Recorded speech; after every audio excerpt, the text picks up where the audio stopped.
If you work in quality control at a candy factory, you know strict safety regulations come with the job.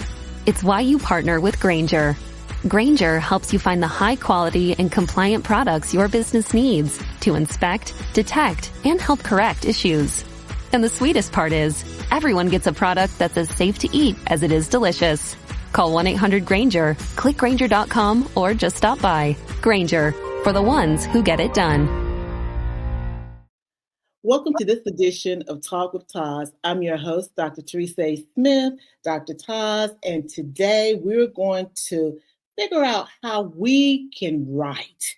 Everybody is writing, but sometimes we feel like, I don't know if I can do it. Do I have to be this person or that person in order to become an author?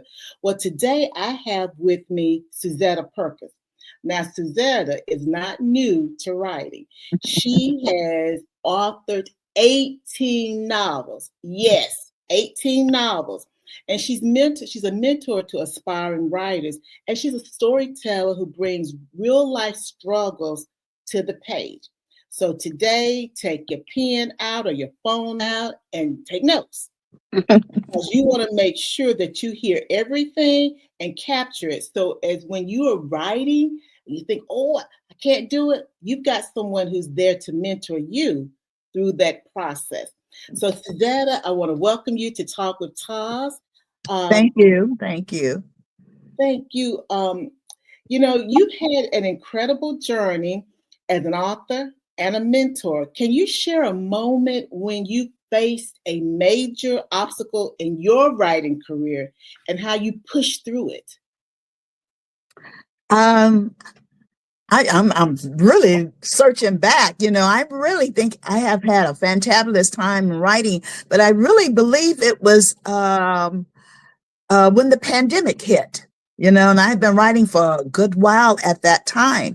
But when the pandemic hit, I guess all that was going on, with,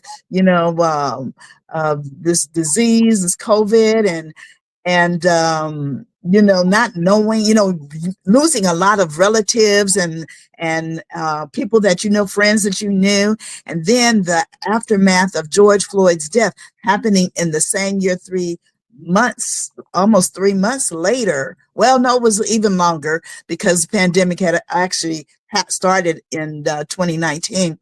I don't know. I couldn't write. I really couldn't write. And this thing was really hurting me. When I say hurting me, I just couldn't grasp, what this pandemic, because of course I had never lived through a pandemic before. And I just I couldn't write, even though I was at home for a short period of time, because then my boss, I worked for the chancellor at the university at the time. And then I was brought back because of, my role that I played at the university. But even at that, even when I went home, I just couldn't write. But it wasn't until later in that year, of first part of 21, that I actually penned Fallen Leaves, which actually follows my main character on her journey through the pandemic and the aftermath of George Floyd's death. And Gypsy, not trying to get into that particular story, but that resonates with me right now. But Gypsy isn't me.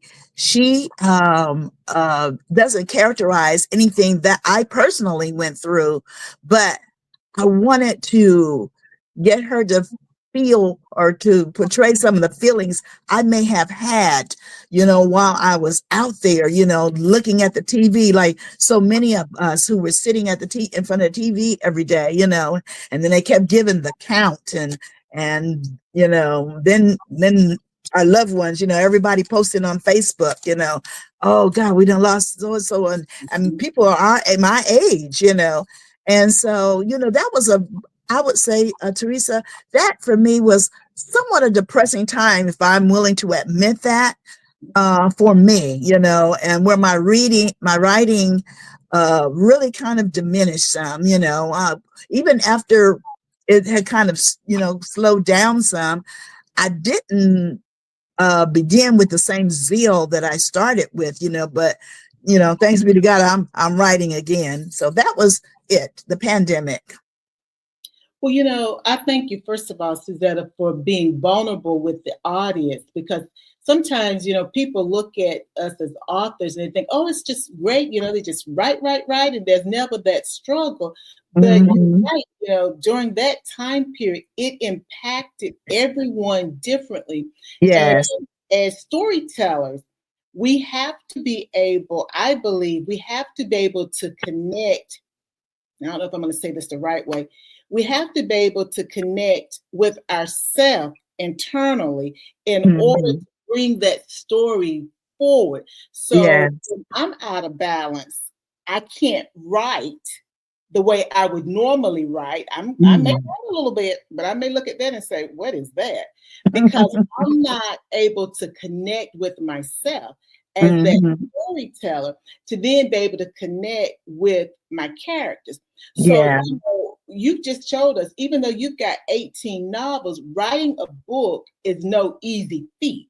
So, Mm-hmm. what advice would you give to someone who started writing but is struggling to finish? What I tell, because I do on Tuesday nights through my church, I have a group that I've established called Literary Inc. And what I do is I help guide aspiring writers to pen a book all the way to publishing, and basically, if you have my first thing is, if you have an idea, before I even go to the fundamentals, because writing has it's a mechanics to writing. And so I go through all that, because those are things that are important, when they start writing, so that they are given the skills or the knowledge of how to start out, how to place it on the paper, when you're typing, that is, dialogue, settings, all those things. But my first thing is to write. If you have a story that is emboldened within you, write. That is my first thing. Write. Even if it's not in a particular order that you might write the book, get it down on paper, computer, your computer, of course, I just saying paper because I'm talking about writing, but get it down, write. And then you can go back and organize later, But even now, with a new group that I'm working with, most of them are writing autobiographies, in some form of fashion. But, they have maybe set about writing, giving yourself some topics that you want to write from, and then write within those topics what you want to say. And then you can, when you are ready to sit down and write, you have a framework from which to write your stories. And that's basically for nonfiction, for fiction novels, because I am a fiction writer. And I have a story in my head. I don't outline. A lot of people outline. I'm not an outliner. I have what I call a pyramid, a beginning, a middle, and an end. And I set about, plotting that, even though my end changes sometimes 2 or 3 or 4 times, but just kind of plot out what you want to write. If you kind of have a title within your head, put the title, because titles for me helps me to carry my story. Then make a theme. What is the theme of your book? You may not know the whole story in the beginning, because I don't always know the story. I'm typing and I get an epiphany and I'm like, oh my God, yes, this goes, oh my goodness, yes. And those things happen. Or I may change something about a character to really boost the story. And I've had readers to say, girl, why did you do that I remember my first book, why did you do that to Angelica? I said, girl, I have done my work, because I have got the reader to react in a certain way. And that's what an author's job is. You're enticing the reader to either like or dislike, like the antagonist, dislike the like the protagonist, dislike the antagonist, or, you know, you can even switch it around, you know, because you are the master manipulator of your story, you know.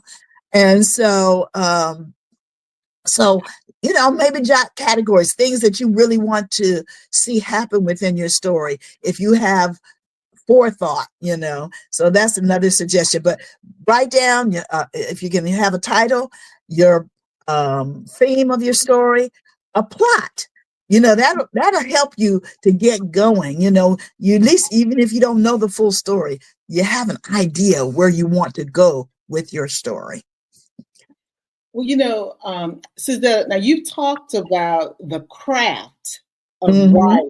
Mm-hmm. Because it is a craft. And, you know, sometimes aspiring writers think it's just storytelling. Yes.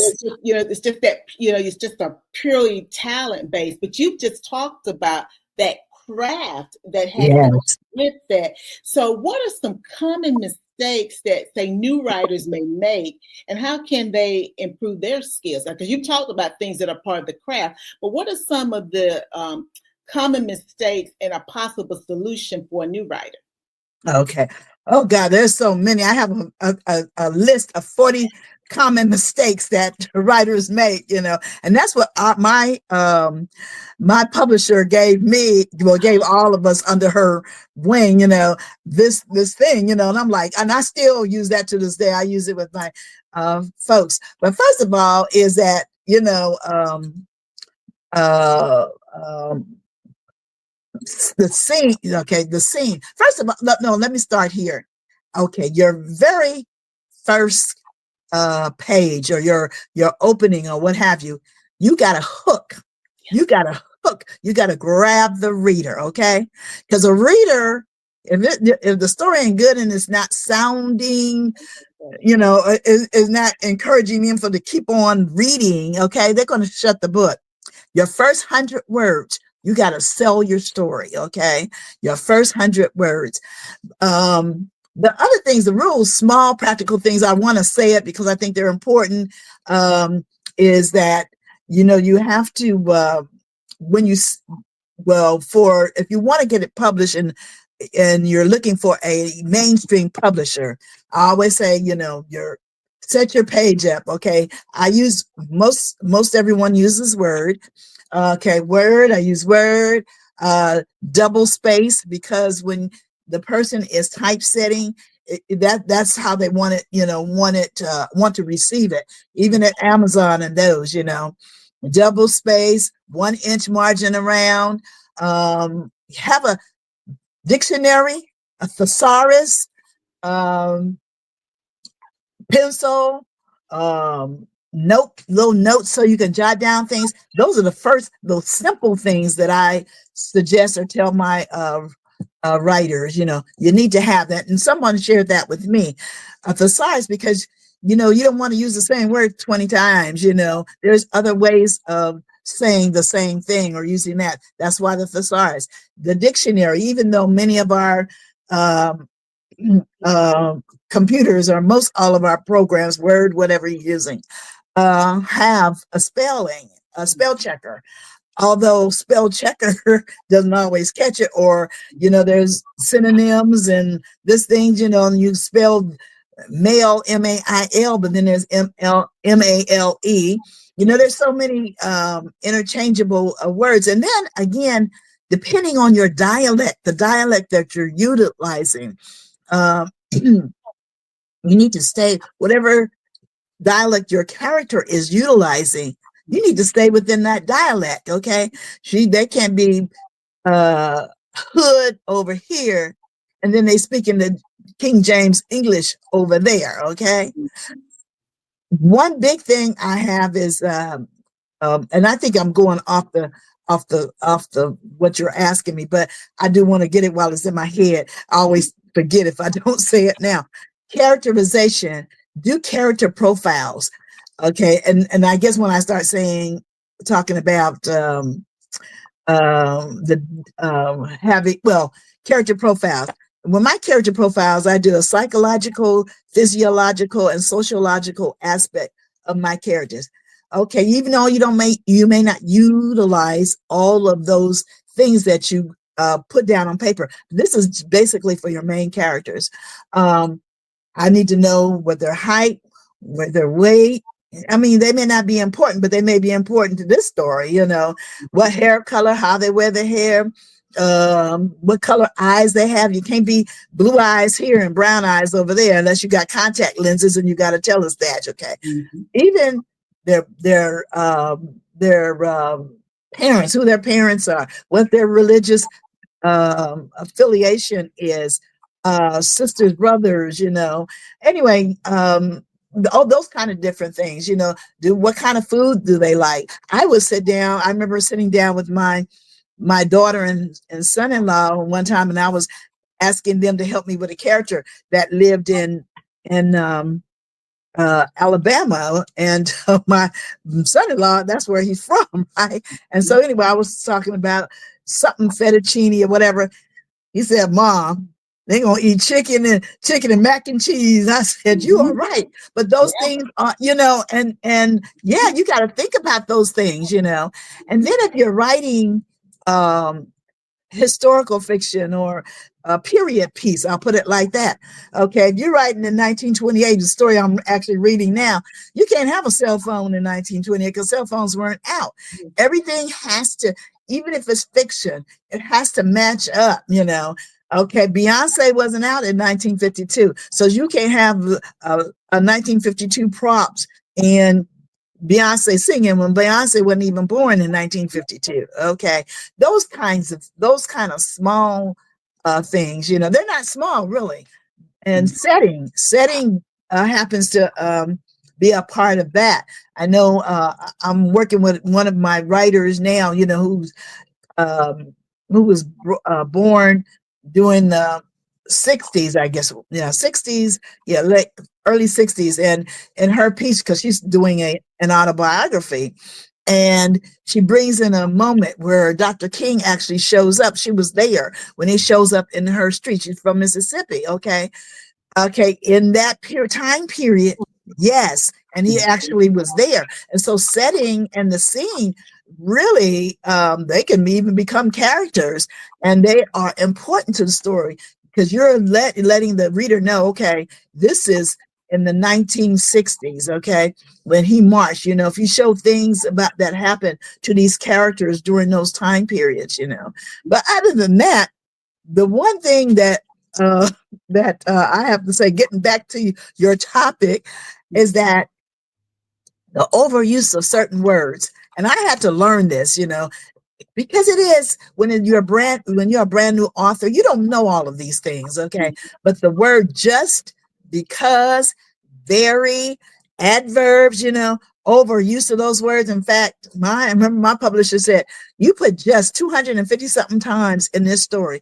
I'm like, "No, I didn't." But then when I went and looked it up, I'm like, "Oh my God, replace it with only or rewrite the sentence because what?"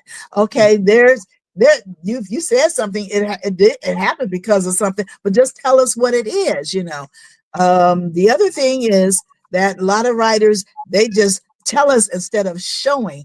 In fiction, you got to show, not tell the story.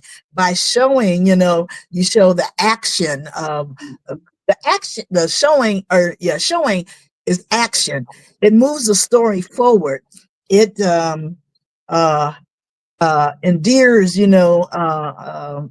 a reader to the story. And like for me, I like movement in my story. I don't want you, okay, like, I hate to say it, like our friend TP, he can have a character and I think on this particular show is on tonight.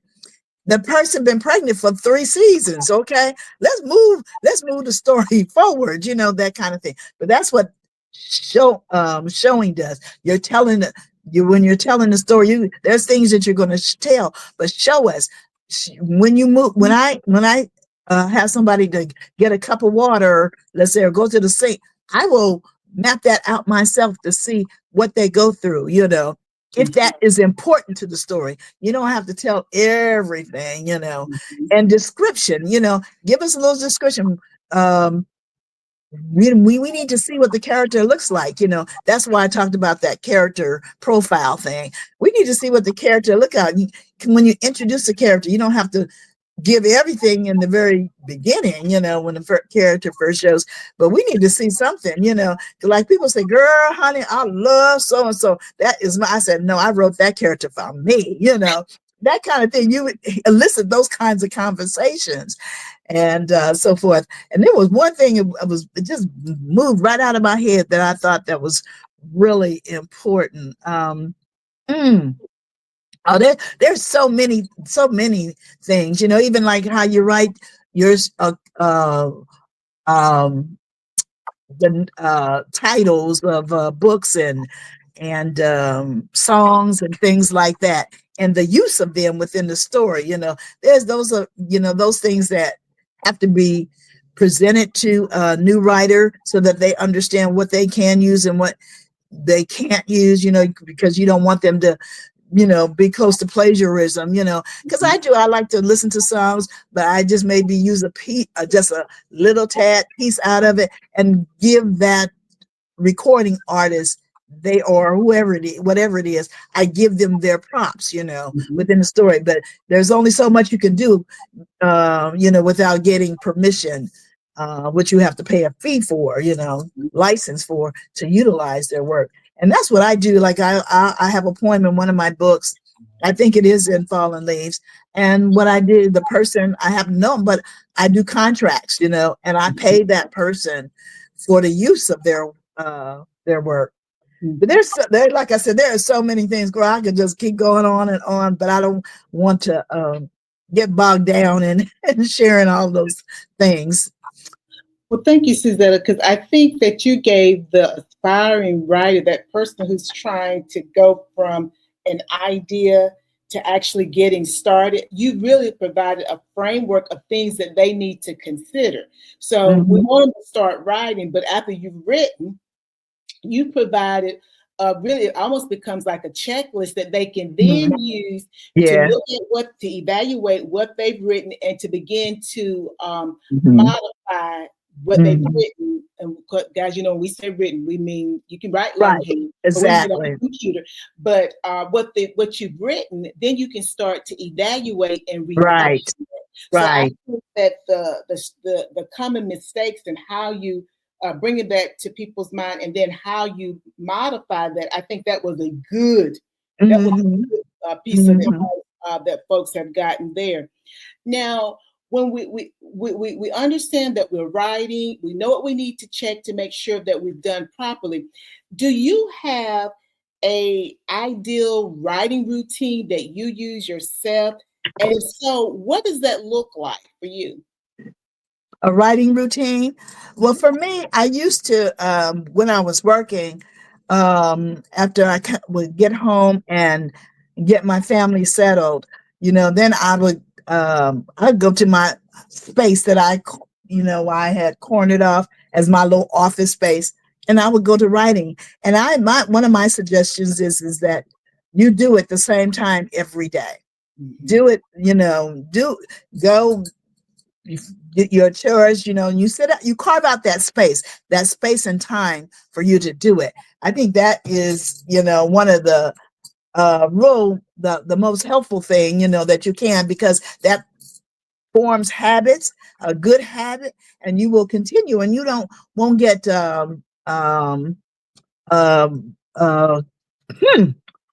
I got a mental block, the writer's block is what I'm talking. Writer's block, you won't get it so often. I hardly ever get it because my head is, it's, I don't know, my wheels are always turning. I have this thing in my head, and that's why I always kept a recorder, piece of paper or something always beside me, because ideas would come, and if I left them marked down or whatever, then I would lose them, and so I always had these ideas, and sometimes I was overflowing with ideas, but really establish a place that is yours, that you can go to, and that you can write. I think that is very, very important. And I agree with that. But you said something just a moment ago, Suzetta, about a recorder. I think you said a recorder, and I Yes. don't know if you said you had a pad, but you said you had a recorder. Well, Right. you talked about the book that you wrote in the aftermath. I think you said it was Fallen Leaves. Yes. With the aftermath of the pandemic and George Floyd. So we know that you like to interweave real world events Yes. into your Right. stories. So Right. how do you make them engaging and relatable? Because that's not an easy task to do, because I look at the pandemic and that impacted people on so many different levels. Then we look at the death of George Floyd. There's so many different perspectives about what occurred there. So how do you make the real life events that you include in your stories relatable and engaging without, I'm just going to be honest, without being offensive? How do you do that? Well, let's take Fallen Leaves for example. We all, as you said, we were all I hate to use the word, but I'm gonna say it, benefactors of that, okay, of that time period. We all lived through it, so you know how you felt. You know what went on with you as you navigated through, the pandemic, and so that's what, even though again, I didn't go through what my character, but she had some of the feelings that I had, the feelings of anger and wanting to, do something about it. But I couldn't, so, I had these first responders. I took real life and I do a lot of I bring social issues and current events and so forth into my stories. And I just make them that person, that character's own, the aftermath of George Floyd. Yes, we were all sitting there and sitting there in front of the TV. And I don't know how many times people have said that. So my character was sitting in front of the TV, I made it her story, she was sitting in front of the TV when it happened, the things that happened. And so in fact, this particular story began in Fayetteville, North Carolina, which is where I live. And so all the things that happened, I'm chronicling all the things, all the marches, all the things that happened in front of Fayetteville State where I worked and all of that, I chronicled those things. Okay. And so guess what? So did Gypsy, okay? My character, she experienced the same things that I knew about. And I'm, not, in fact, I said when I was writing this, I said, well, okay, I didn't go to the marches, but I'm gonna have Gypsy go to the marches, okay? And what I did was I went online and got clips, I have like a big binder. I use things like this and I put all my material, my research and so forth, because even if it's a fiction novel, you have to do research. So I did, went through and pulled out the different things that happen around the city, clips, newspaper clippings and what have you, things that happen around the city. And my character, she participated, okay? She participated in those things. So it was real. Those people who live in Fayetteville that read my book, like, girl, yeah, I remember this. I remember that thing, and that's what, endears people to a story, like, God, I remember this and blah, blah, blah. And in fact, that story even goes, well, because of the character, I wanted to really uplift her, and so she goes even to the West Coast and I do some things, and some of it is made up, imagined, because I'm trying to, get this storyline for this person. But then there are certain things, the elements that happen. I'm from Oakland, California, so I use some things that I knew about. And I'm gonna tell you, people fact check you, okay? I had a person that said, girl, you had so much. She said, but I fact checked you. You were on it. I said, yeah, girl, honey, I did my homework, okay? I did my homework, but I wanted to put in elevating this character, I wanted there to be some realism, and so having, experienced it myself. In fact, even in the second book, Black Diamond, I take my character, that same character, now she's anyway, I don't want to give the story away, but anyway, she's, another fantastic thing happens in her life, Anyway, I take her overseas. Okay, I took her to places I've been. Okay, I've been to all those places and so forth. Of course, things have changed since I've been to in that particular book to those particular places. But what I did my research. I have pages and pages of what has happened over there, and I did it also in terms of Black Lives Matter, because if you recall, they were not only marching and protesting in the United States, they were doing it. It was all over the world, And so I looked up those particular things, and I had Gypsy, she was telling people, she was from the United States, and, she worked with the, Black Lives Matter movement, people of color that she ran into. Anyway, you'll have to read it, but it opened up different avenues. It opened up different conversations, because through that I found out that in Italy, I believe it is that there's a street renamed for George Floyd, and then Italian Afro guy who was also the victim of police brutality there, and they named that street for that person and George Floyd. So I mentioned that in my story. These things are real. I put realism in the story. But it takes, like I said, research, and so forth. And so, people come up to me. I did a book club in Charlotte this past weekend, and they were asking me some of the same questions. Well, how did you get that name? Where did you? I said, well, I've been there. I've done that, And so, but I weaved it into the story to make the story real, and so forth. So. Now when I go, I went to Italy last year. I went to Milan. I've been all over Italy before. I lived over in Europe for 10 years. But anyway, I went to Milan this time and last year. And the third book in that series, which I'm writing now, is one of the not the main character, but the main character's niece, who needed a story. In fact, one of the readers at this book club says, I know you're writing a third book. Oh my God, this book. Oh my goodness. You're writing a third book. And I said, I am. I'm really, really in the middle of it. And she says, and I bet you it's about Reese. And because she needs her story.